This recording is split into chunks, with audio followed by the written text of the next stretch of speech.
നമസ്കാരം.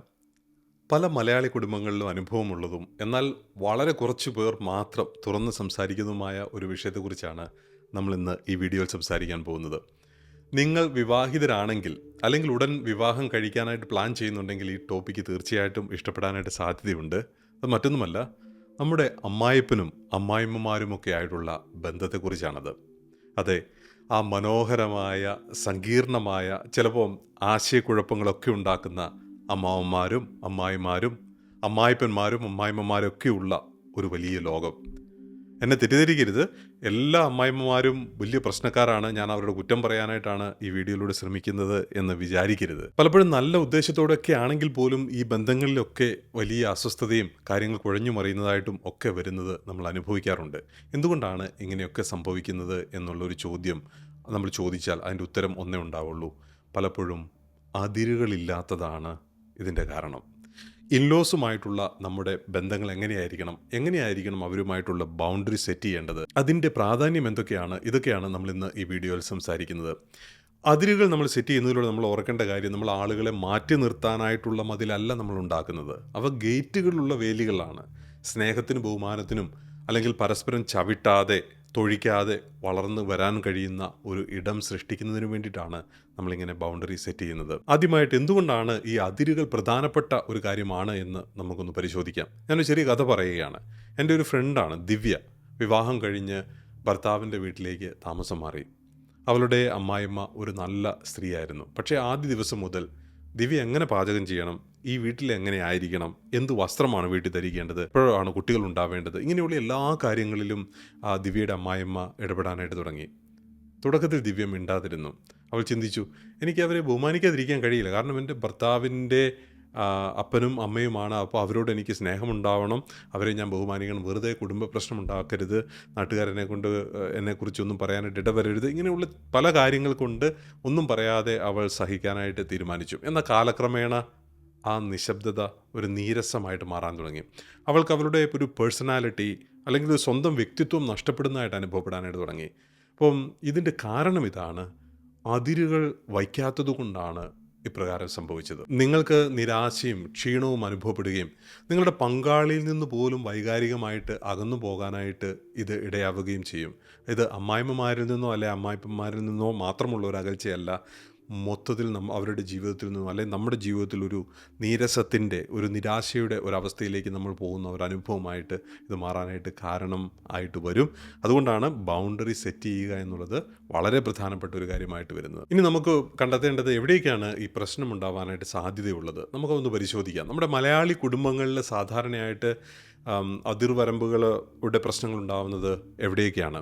നമുക്ക് അനുഭവപ്പെടുന്നൊരു കാര്യം ഇതാണ്: അനാവശ്യമായിട്ടുള്ള ഉപദേശങ്ങൾ നമുക്ക് തരാൻ ശ്രമിക്കുന്നത്, നമ്മുടെ ജീവിതത്തിൻ്റെ കാര്യങ്ങളിലെല്ലാം നിയന്ത്രിക്കാനായിട്ട് ശ്രമിക്കുന്നത്, അല്ലെങ്കിൽ ഞങ്ങളുടെ കാലത്ത് ഇങ്ങനെയായിരുന്നു, നിങ്ങൾ ഇങ്ങനെ ആയിരിക്കണം, അല്ലെങ്കിൽ നിങ്ങൾ ഇങ്ങനെ ജീവിച്ചേ മതിയാവുള്ളൂ, അല്ലെങ്കിൽ നിങ്ങൾ ഈ വീട്ടിൽ താമസിക്കാൻ പാടില്ല, ഇങ്ങനെ അനാവശ്യമായിട്ടുള്ള ഇടപെടലുകളും അല്ലെങ്കിൽ അനാവശ്യമായിട്ടുള്ള അഭിപ്രായങ്ങൾ കുട്ടികളുടെ കാര്യത്തിൽ, അവർ ചെയ്യുന്ന കാര്യങ്ങളിൽ, ജോലിയുടെ കാര്യങ്ങളിൽ, അവരുടെ ജീവിതത്തിൻ്റെ സമയത്തിൻ്റെ കാര്യങ്ങളിൽ, ഇങ്ങനെയുള്ള എല്ലാ കാര്യങ്ങളിലും ഇടപെടുന്നതിലൂടെ അവരുടെ ജീവിതത്തിൻ്റെ സന്തോഷം നഷ്ടപ്പെടുന്നതായിട്ട് നമുക്ക് സാധാരണ കാണാനായിട്ട് കഴിയുന്നുണ്ട്.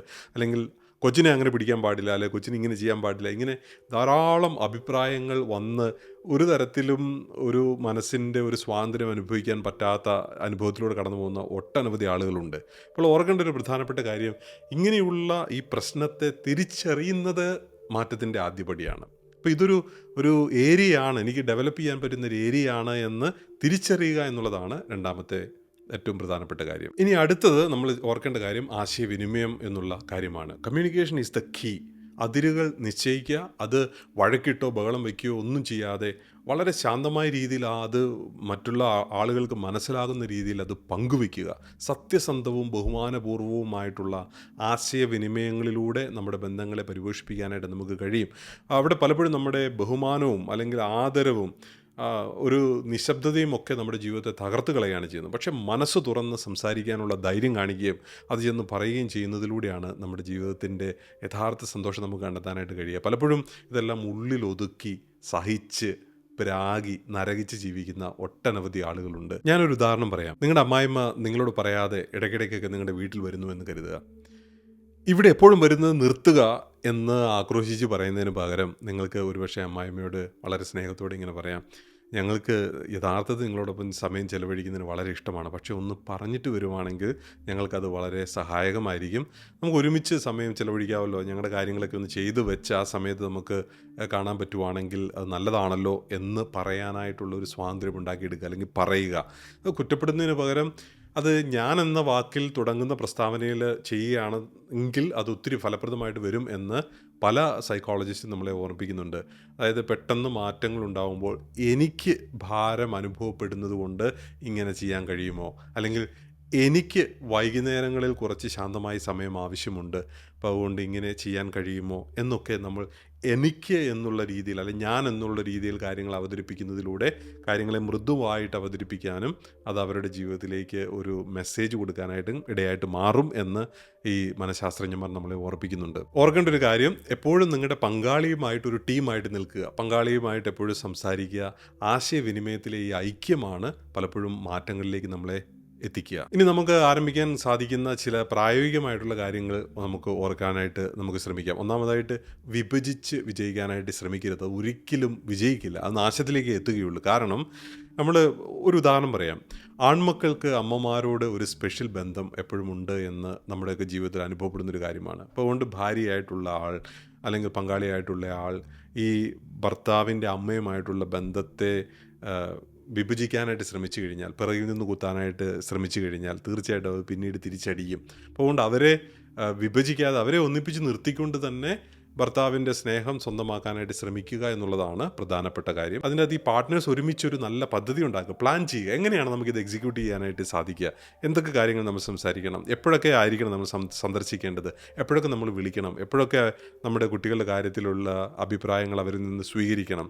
അപ്പോൾ അങ്ങനെ ഒരു കൃത്യമായ ധാരണ ഉണ്ടാക്കിയെടുക്കുന്നത് നിങ്ങളുടെ കുടുംബജീവിതത്തിൻ്റെ സന്തോഷം, ആ ഒരു അമ്മായിപ്പനും അമ്മായിമ്മയും തമ്മിലുള്ള ഒരു ബന്ധം നല്ല രീതിയിൽ കൊണ്ടുവരാനായിട്ട് സഹായിക്കുമെന്ന് പഠനങ്ങൾ കാണിക്കുന്നുണ്ട്. അതുപോലെ ഒരു പ്രധാനപ്പെട്ട കാര്യമാണ് നിങ്ങൾക്ക് അവരോടുള്ള ബഹുമാനവും ഒരു ആത്മാർത്ഥതയും ഒരുമിച്ച് കൊണ്ടുവരിക. അപ്പോൾ പലപ്പോഴും ഈ സംഘർഷം ഒഴിവാക്കാൻ വേണ്ടിയിട്ട് എല്ലാ കാര്യത്തിനകത്തും യെസ് എന്ന് പറഞ്ഞു പോകാറുണ്ട്. പക്ഷേ നിങ്ങൾക്ക് നിങ്ങളുടേതായ അഭിപ്രായങ്ങളുണ്ട് എന്നും അത് ജീവിക്കാനായിട്ട് നിങ്ങൾക്ക് താല്പര്യമുണ്ട് എന്നും കൃത്യമായിട്ട് അവരോട് പറയുകയും അതനുസരിച്ച് അവരെയും നിങ്ങളുടെ ജീവിതത്തിലേക്ക് വിളിക്കുകയും ക്ഷണിക്കുകയും ചെയ്യുന്നത് നല്ല രീതിയിൽ ബന്ധത്തെ വളർത്തും എന്ന് പഠനങ്ങൾ കാണിക്കുകയാണ്.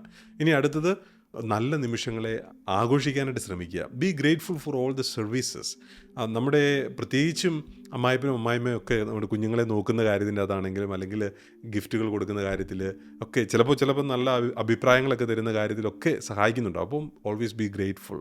അങ്ങനെ ഒരു നല്ല കാര്യം സംഭവിച്ചു കഴിയുമ്പോൾ അങ്ങനെ പറഞ്ഞതിന് നന്ദി എന്ന് പറഞ്ഞ്, അല്ലെങ്കിൽ അവർക്കൊരു ചെറിയ ഗിഫ്റ്റൊക്കെ മേടിച്ച് കൊടുക്കുന്നതിലൂടെ തീർച്ചയായിട്ടും നിങ്ങളുടെ ആ ഒരു മനസ്സ് നിങ്ങൾക്കെങ്കിലും പ്രകടമാക്കാനായിട്ട് സാധിക്കും. ചിലപ്പോൾ നിങ്ങളുടെ അമ്മായിപ്പനും അമ്മായിമ്മയോ അത് അക്സെപ്റ്റ് ചെയ്തു എന്ന് പോലും വരില്ല, പക്ഷേ എങ്കിലും നിങ്ങളുടെ മനസ്സിന് അതൊരു സന്തോഷം ഉണ്ടാവാനായിട്ട് കാരണമായിട്ട് മാറും. നമുക്കറിയാം, നമ്മുടെ കേരളത്തിൽ നമ്മുടെ കുടുംബങ്ങളൊക്കെ വലിയ ഒരു ഇപ്രകാരമുള്ള അടുപ്പവും ഒരു ബന്ധവുമൊക്കെ ഉണ്ടാകണം എന്നൊക്കെ ആഗ്രഹിക്കുന്നതാണ്. പലപ്പോഴും അങ്ങനെയൊക്കെ ആഗ്രഹിക്കുമ്പോഴും നമ്മുടെ ജീവിതത്തിൽ ഒരു ശ്വാസം മുട്ടൽ ഉണ്ടാവാനായിട്ട് നമുക്ക് കാരണമായിട്ട് വരും. അപ്പോൾ നമ്മുടെ ജീവിതത്തിൻ്റെ ഒരു സന്തോഷം അനുഭവിക്കാനും ഒരു സുരക്ഷിതത്വം ഉണ്ടാവാനും ഒരു നല്ല ഇടം ഉണ്ടാക്കേണ്ടത് ആവശ്യമാണ്. അതിനാണ് നമ്മൾ ബൗണ്ടറികൾ സെറ്റ് ചെയ്യുന്നത്.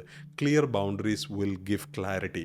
ആ ഒരു ക്ലാരിറ്റി നമുക്ക് വന്നു കഴിഞ്ഞാൽ നമുക്ക് ഇൻലോസുമായിട്ട് ഫൈറ്റ് ചെയ്യേണ്ട, പകരം അവരെ സ്നേഹിക്കാനായിട്ട്, അവരെ അംഗീകരിക്കാനായിട്ട്, അങ്ങനെ വരുന്നതിലൂടെ നമ്മുടെ പങ്കാളിയുമായിട്ടുള്ള ബന്ധം പോലും അത് ശക്തമായിട്ട് വരും. പരസ്പരമുള്ള ഒരു ബഹുമാനവും അംഗീകാരവും ഒക്കെ നേടിയെടുക്കാനായിട്ട് അത് സാധിക്കും. അപ്പോൾ അതൊരു വീട് ഒരു നല്ല മനോഹരമായിട്ടുള്ള ഒരു അനുഭവമായിട്ട് വരും. നമ്മൾ ഇംഗ്ലീഷിൽ ഹൗസ് എന്നും ഹോം എന്നും പറയാറുണ്ട്. ഹൗസ് എന്ന് പറയുന്ന ഒരു ബിൽഡിംഗ് ആണെങ്കിൽ ഹോം എന്ന് പറയുന്നത് അതിന് ഇമോഷനും കൂടെ ചേർന്ന ഒരു അനുഭവമാണ്, അതിൻ്റെ വൈകാരികതയും കൂടെ ഉള്ള ഒരു അനുഭവമാണ്. നമുക്ക് വേണ്ടത് ഹോംസ് ആണ്, നല്ല അനുഭവങ്ങളുള്ള ഒരു ഇടമാണ് നമുക്ക് ഉണ്ടാവേണ്ടത്. അപ്പോൾ അതുകൊണ്ട് ഞാൻ നിങ്ങളെ ഇന്ന് നല്ല ഒരു വിചിന്തനത്തിനായിട്ട് ക്ഷണിക്കുകയാണ്. ഈ വീഡിയോ നിങ്ങൾ കണ്ടുവെങ്കിൽ നിങ്ങളുടെ പാർട്ട്ണറുമായിട്ട് ഇത് ഷെയർ ചെയ്ത് നിങ്ങളിരുന്ന് നിങ്ങളുടെ ജീവിതത്തിൽ നിങ്ങളുടെ ഇൻലോസുമായിട്ടുള്ളൊരു ബൗണ്ടറി എങ്ങനെ സെറ്റ് ചെയ്യാനായിട്ട് കഴിയും എന്ന് ചിന്തിക്കുന്നത് നല്ലതാണ്. നല്ലൊരു വിചിന്തനം നടത്തുക. എവിടെയാണ് മാറ്റം വരുത്താനായിട്ട് സാധിക്കുന്നത്, എങ്ങനെ ഈ ബന്ധത്തിലൂടെ നമുക്കൊരു ഊഷ്മളത, നല്ലൊരു അനുഭവം നമുക്ക് ഉണ്ടാക്കിയെടുക്കാനായിട്ട് നമുക്ക് കഴിയും, ഒരു ഹോം നമുക്ക് എങ്ങനെ ഉണ്ടാക്കിയെടുക്കാനായിട്ട് കഴിയും എന്ന് സംസാരിക്കുക. അപ്പോൾ ഈ വീഡിയോ കണ്ടതിന് നന്ദി. ഈ വീഡിയോയെക്കുറിച്ചുള്ള നിങ്ങളുടെ ചിന്തകൾ അറിയിക്കുമല്ലോ. ഈ വീഡിയോ നിങ്ങൾക്ക് ഇഷ്ടമായെങ്കിൽ മറ്റൊരു വീഡിയോ കാണാനായിട്ട് നിങ്ങളെ സ്വാഗതം ചെയ്യുന്നു. നമുക്ക് വീണ്ടും കാണാം.